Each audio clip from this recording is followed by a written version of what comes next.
Mr. McGee, don't make me angry. You wouldn't like me when I'm angry. You are about to listen to the Totally Super Awesome 80s Reboot Overdrive podcast.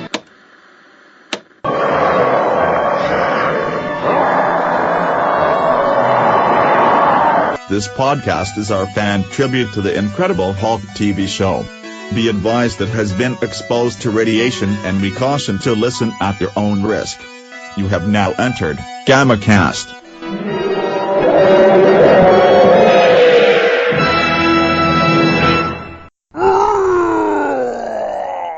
And welcome to the GammaCast. I'm your host, Charlie, the Professor Esser. With me, once again, is the lovely, the brilliant, the transcendental, the transcendent. 80s music girl. Oh, 80s music girl. You come to this plane of existence and give us all the glory that is you. And we are, as always, so unworthy of it. And I thank you, as always, for talking the Incredible Hulk with me. You're welcome. It's a pleasure. Tonight's episode, Season 4, Episode 17, first air date, May 15th, 1981. Danny. David tries to help a young widow and her baby get away from living with a criminal hick brother-in-law. Directed by Mark A. Burley, written by Kenneth Johnson and Diane Frolov. Yeah, I've always, they do have a lot of women writers on this show, which is maybe why they do tend to have some pretty strong female characters. And our strong female character tonight is Rachel, played by Robin Dearden. Mm-hmm. And the last time we met Robin Dearden was in The Brainchild. Yeah. Where she played the super genius, brilliant girl, which was pretty cool. The girl who was raised in the Genius Factory for a while there. She, of course, she has been all around. Lots of Fantasy Islands here. She was in the 2006. Wow, she was in a bunch of the. Oh, she was a voice actor. She was Chief Cuckles in the 2016 Fantasy Island, which really I have no idea who that character was, but I'm real excited now. I'm gonna have to look it up. I never noticed that about her. I knew she was in it, but I didn't really put the two and two together. Okay. This is an interesting episode, and this is another one of these episodes not dissimilar from what we had in The Harder They Fall, where you have a trailer that makes you think one thing is going to happen in the story, then we get to the story and we realize it's a completely different thing. So in the trailer, it very much seems like the angry rednecks we meet at the first part of the episode in the Chevy Jimmy are our antagonists. But when we actually get to it, we realize that Nat, played by the great Don Stroud, who I'm sure you recognized. He plays a lot of shall we say, roughneck characters, guys who are kind of jerks. I'm very familiar with Don Stroud. I actually made that one of my notes. Note points, only because you just can't get enough of him. He just has that persona down so well. Yeah, and and like I say, he gets lots of work. They keep on bringing him back. He was on Dragnet. He was on the new Mike Hammer, all in a recurring role. So he has definitely been around, and he's made his bones, and he was in Nash Bridges as Gordon Shaw in 1997. A lot of other roles. He was in Django Unchained. That is his last role in 2012. He played Sheriff Bill Sharp, which, again, I'm going to wager, wasn't that nice of a guy. I've never seen Django Unchained. But I'm pretty safe saying, you know what, I'm going to wager any actor wasn't that nice of a guy. Mm. But we open up, and David is hitchhiking. We see our two local farmers searching for this guy. Mm-hmm. And again, like I say, from the trailers, you're not quite sure because you almost think Dan Stroud is one of the guys who's hunting the folks down here, and Mm-hmm.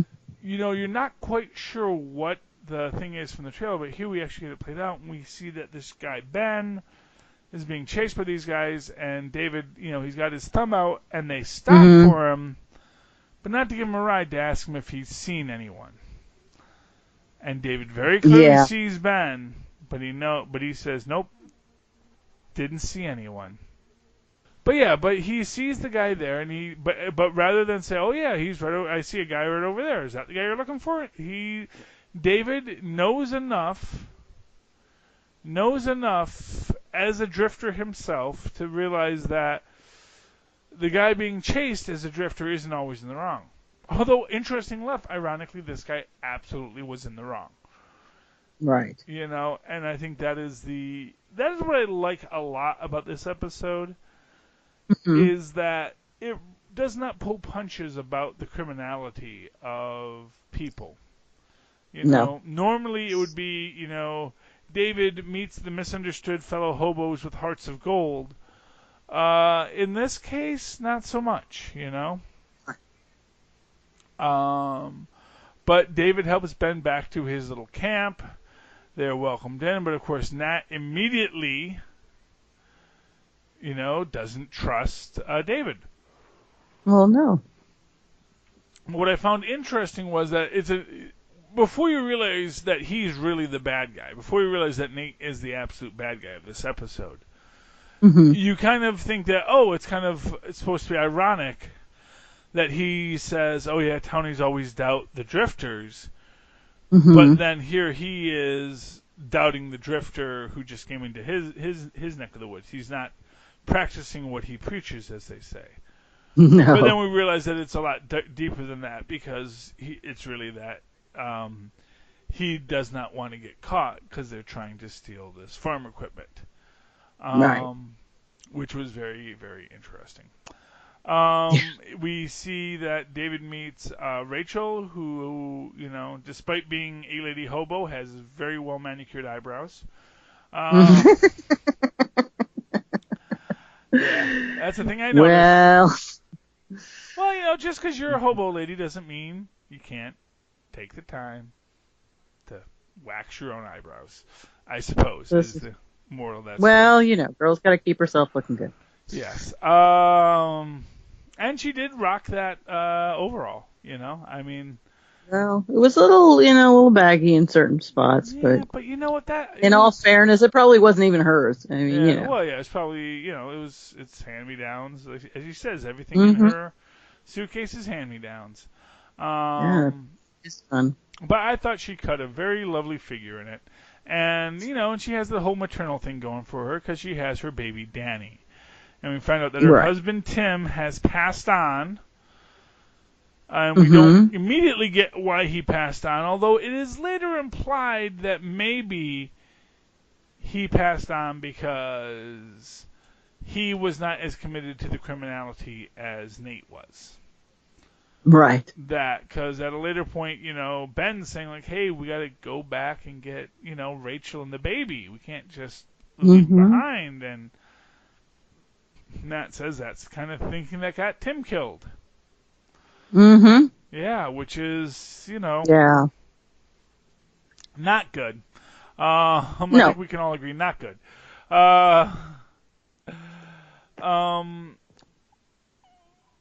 But we see that Nat would like to wed Rachel. Rachel is not feeling it because Nat is an abusive, controlling jerk. For what it's worth. And being an abusive, controlling jerk is not someone she wants to raise her child around. No. We found out that she does have an aunt who is not a traveling folk, but a woman who has a house and sits herself down and does what she needs to do to get by, and Rachel decides she's going to run away to her. Yeah. And unrelated, David is saying it's time for me to move on too. Yeah. Because David realizes that these guys are definitely trouble. And Oh, he'd yeah. just as soon walk away from them. Oh, know? And he does his best, but of course he runs into Rachel on the road. And, actually, this was one of those things and this is actually something I wanted to mention earlier, and I totally slipped my mind until this moment. When he first picks up Ben, I think we get a sense as to why David keeps on getting involved in these people's lives when ostensibly he's always supposed to be, running forward. Because when he looks at Ben, he looks in his eyes, and you can see he's looking for a concussion. Yeah.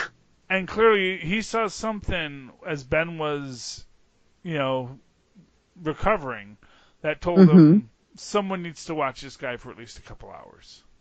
Yeah.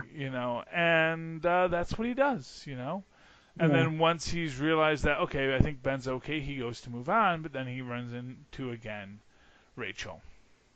Right. And he and her have to carry the baby cross country to get to her aunt's house where she can start her new life.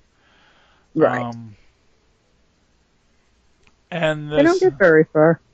No, well, you know what it is she says, I know where there's a truck, and she's taking them to the stolen truck.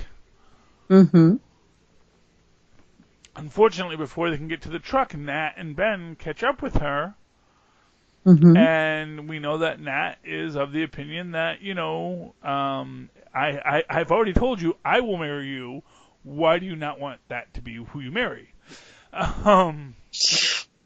Gee, I just can't imagine why. Yeah, he's not big into feminine autonomy, apparently. So, they decide so Ben and Nat hold them at gunpoint. They beat up David because, of course, that always works out well for people who do it. Throw him down the hill into the barbed wire, and, of course, up comes the Hulk. Yeah. And, they have their guns and they're ready to shoot, but, they are so flabbergasted by the existence of a Hulk that they don't, and then the Hulk knocks over a windmill on top of them. I do think so much of this show is shot on Universal Studios backlot, but that's okay. Oh, especially every city scene. I really think all those city scenes look exactly alike for a reason. You ever try to do that? You ever try and see just exactly how many times they've used certain storefronts and things like that? Oh, I'd need to be much better rested before I tried something like that. Honestly, it's all I can do not to fall asleep and start talking about Captain America again. There is an effort involved in staying up to do this podcast. But it's worth it because I love doing it. I love watching the episode. But, so the Hulk's out, and the Hulk decides to take the baby. Again. He steals the baby. Yeah, well, again, it's a scene that's makes you wonder, what is the motivation here? Is this just, it's much more convenient if David takes the baby, or is there a reason why he's taking the baby? And, I get to this idea here that, between Rachel and Nate, that Nate does not like the fact that there are children around, and given his druthers, there would not be a child around. And, of course, that's what Rachel can't deal with, and to that extent, I think that's why the Hulk takes the baby.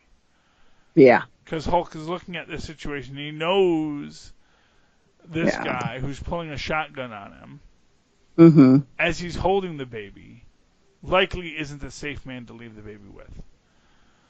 Yes. So the Hulk and Danny, who's our baby, run off. The Hulk converts back to his David Banner form, and Danny still has not pooped his diaper, so good for Danny. I know. Yeah, well, he's a very well-behaved baby. He's waiting to. He knows that everyone has. He cries a lot, though. Yeah, if you were holding in the poop for that long, you would start crying too. I like a well-placed scarecrow. Yeah, if you're gonna have a scarecrow, have it in the middle of the field with no crops. And fully dressed, yes, so David could use the clothes. Make sure it's a very, go out and buy new clothes for the Scarecrow. You want that Scarecrow to be a fashion plate. But David steals the clothes of the Scarecrow, and then he goes and takes the truck. Yeah. Re-steals it. Yeah, he steals a stolen truck. Yes. Now, of course, in that meantime, our hippie friends come back with Wilma, and not hippie, but redneck traveler friends. Yeah, I'll just say they look like they'd be at home at Burning Man.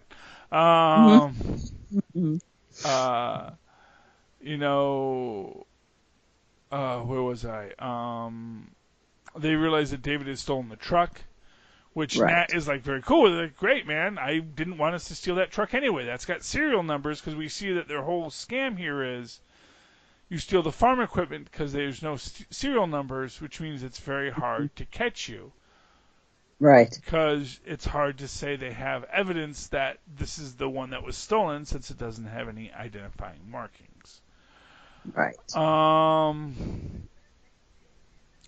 In the meantime, David is taken off with the truck, and the guys in the Jimmy realize that it's him and go to run him off the road. Yes. Which kind of was confusing to me, because it's like, you're all upset that they stole your truck, so you're going to actually go attack your own truck? Well. Yeah, it is his truck. Yeah. Yeah. I like how they're using the CBs. Oh, yeah. CB radios to communicate us. He's like, oh, call the police. And I'm like, call them with what? Oh, yeah, that's right. CB radio. Yeah. Everybody had them back then. Well, They were so popular they actually made a movie about it. Oh, yeah. Good old Convoy. Or you're talking about Smoking the Bandit. But, either one. It was pick one. Good old Rubber Duck. They will always be. And, of course, BJ and the Bear. Your TV series about a trucker. Oh, yeah. Oh, yes. Loved BJ and the Bear as a kid. Anyway, so David in his stolen truck with his stolen baby, as he's trying to get back to them, gets pulled over by the farmers, who basically say, hey, look, you're in a stolen van that was stolen by the people who stole the farm equipment. And David's like, oh, I know where we can find that. Yeah. So they all go back, and Nat, he's getting a little over the edge here, because he does get the drop on David and the farmers, and holds them at gunpoint, and puts them all in the in the shed, and then commences to dig a grave for them. Yeah. Which I have to say seemed a little bit like overkill. Well, yeah, no pun intended, but yeah. It was a bit of overkill there, wasn't it? But you could kind of see how much of a psycho he really is. Yeah. Well, anyway, so they do, so as Nat is trying to get these guys into the grave, he has them at gunpoint, because he's already disarmed them, because the farmers were being big bads with their shotguns, and then, and it just goes to show you, you can have a gun, but if the other guy has a gun and no compunction about killing people, your gun is a lot less useful. Absolutely. They throw him in the hole, and this causes David to have his second Hulk out of the episode, and I thought this was very weird, because he was in there with the other farmers. Yeah. But still, he comes out, and no one puts the two and two together. Well, and see, the whole thing of it was, I think maybe there was dirt in their face, their eyes, their ears, or whatever, and you see them flying out first, and then you see the Hulk. So it's like, get out of my way, I need space. But not for nothing. 3 men came into the hole, 2 men came out, and a Hulk, so... Yeah. I'm just saying the math probably isn't as 2 hard men and a as... Hulk, ladies and gentlemen. That sounds like my first improv troupe. Yes. But it just, the math shouldn't be as hard as it seems to be for everyone. But of course, the Hulk does come out. He saves the day. We get Hulk versus a front loader, which was kind of cool because we haven't gotten Hulk versus the piece of machinery in a while. Yeah. And I thought this worked out very nicely.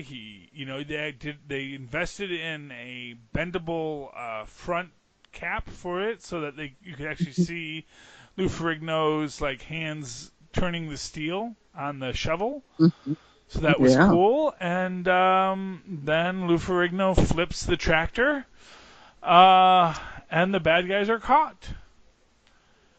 Yay! Yay!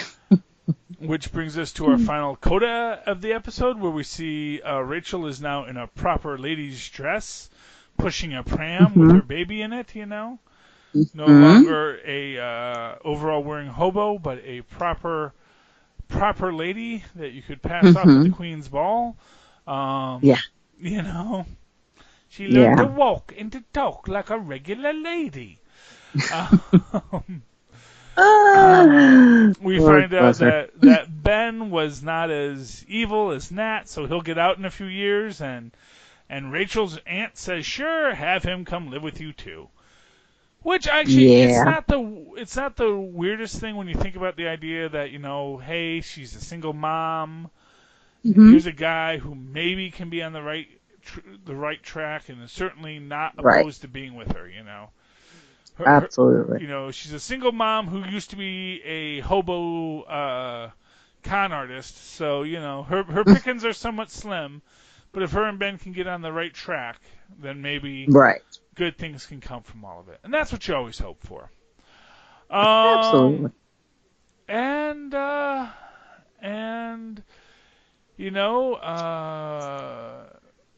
Rachel asks, Dave, do you want to just settle down? Do you want to stay here? And this is one of these moments where you kind of feel like, does David really need to run right now? Yeah. We know he will, and you can maybe even make the argument that he has to move on, not because even the Hulk has been found, but because if he stayed, he may never leave. Yeah. That temptation of that family, it's really strong. And, it is. He may not be able to resist it if he were to stay. And he knows that would just be endangering everyone else, himself, and his secret. So he moves on, and we cue the Lonely Man theme. Yeah. That was all of tonight's episode. 80s Music Girl, do you have any thoughts, any critiques, any ideas that speak to you about the hero's journey that is David Banner and the Hulk? I thought this was kind of a peculiar episode, actually. I don't know how much. I know hobos were kind of big back in the day. Yeah. Where, men were at work and they were traveling from town to town trying to, and the handyman thing was kind of it was plausible. So when they said they were traveling handyman, it was kind of like, okay, yeah, I can believe that. Yeah. And I don't know how much of what Don Stroud what he's saying about they don't like the free men. And I think, I don't know how, what part of society, he was speaking about, but it was almost as if he was saying something, to bring, a special culture to light or something like that. Yeah. I don't know, because you kind of got that feeling like maybe, oh yeah, maybe people were a little afraid of folks walking around at night, with nothing on their minds, just hanging out in the woods and sleeping in tents. Yes. But, so that kind of is like, okay, what kind of work do they do? That, asked that question in my mind, and of course you find out they're stealing farm equipment. It's like, oh, okay. Yeah. So you're not the heroes that you claim sticking up for the little guy. You're just basically crooks. So another thing I noticed, the mouth harp. Oh. I don't know what that was all about. You know what I'm glad you brought that up, because that was like, you know what? They had the most ominous mouth harp I have ever heard. Yeah. And, the mouth harp, it is normally, you use it to invoke that sense of comedy, that sense of rural wackiness. Yeah. But they actually have the guy playing the mouth harp going like, bum, bum, bum, bum, with the mouth harp, the bum, bum, bum, bum, it's like, you realize, wow, that can be a scary instrument if you play it right. Yeah. So much for, because you expect something like that, like in a clown episode or something, or, Yeah, but it midgets was being chased by bulls or something like that. I don't know. But it was nice to see how it was approached and Yeah. how the music, I actually think that, often the music in the Hulk is really good. Mm-hmm. For that 70s, jazzy feel, it actually communicates the emotions of the scene very well. Yeah, especially at the end when they did the harmonica version of the Lonely Man theme. I thought, wow, that makes it extra sad now. Yeah. Oh, it always is, man. Because, harmonicas are pretty much, used for cowboy campouts and prison scenes, so it just kind of makes you wonder why they threw it in.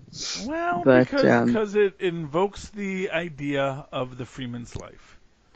There you go. And that's what it is. Because, the thing about harmonicas, they're a fixed reed instrument, but they're very small. So there's something you can carry around with you, and so, when people were in the wars, they often carried a harmonica with them because it was the only method of real entertainment that they had. And right. so, you can do a lot with a harmonica. So I don't fault the harmonica. And like I said, I was really impressed by them doing Dark and Ominous on the mouth harp. And and as far as I could tell, it worked because,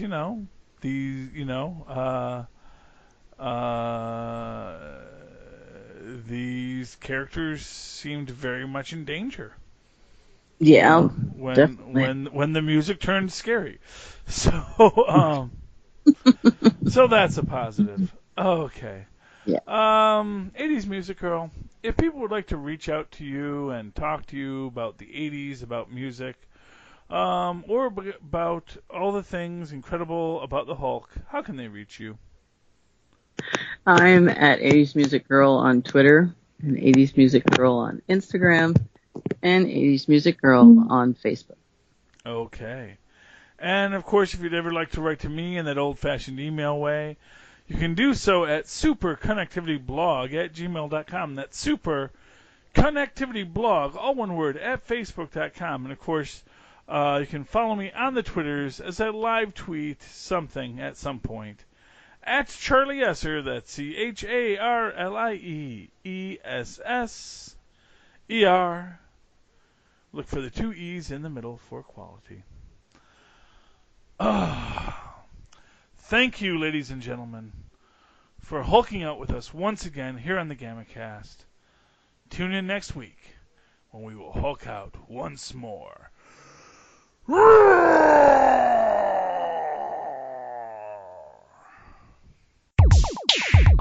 We hope you've enjoyed this show. This podcast is part of the 80s Reboot Overdrive channel on Southgate Media Group. You can follow us on Facebook on the 80s Reboot group page. We're also on Twitter and Tumblr at 80s Reboot. We invite you to check out all the wonderful podcasts and blogs available at southgatemediagroup.com. And thank you for reliving the 80s.